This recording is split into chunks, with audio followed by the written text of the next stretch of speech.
البورصة مش أرقام، البورصة دولة كاملة جواها قطاعات، وكل قطاع بيحكي حكاية عن الاقتصاد.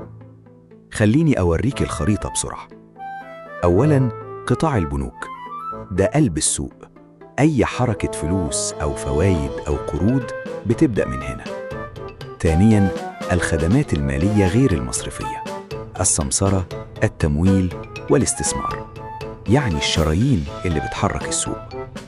ثالثاً، العقارات، ده مزاج الاقتصاد، بيعكس الناس بتشتري ولا خايفة.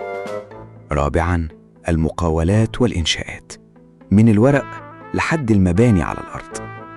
خامساً، مواد البناء، حديد، أسمنت وتشطيبات، أساس أي توسع. سادساً، الأغذية والمشروبات والطبخ، لأن الاستهلاك شغال مهما حصل.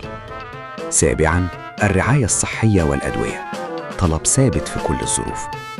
ثامناً، الاتصالات وتكنولوجيا المعلومات، أسرع قطاع بيكبر مع التحول الرقمي.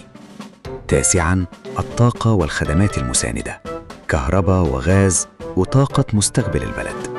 11، النقل والشحن، حركة البضائع يعني حركة الاقتصاد. 12، الموارد الأساسية، كيماويات وتعدين وأسمدة. 13، الصناعة والسيارات، الإنتاج والمصانع. 14، السياحة، مزاج البلد مرتبط بثقة الاقتصاد. 15، التجارة والتوزيع، البيع والشراء اليومي.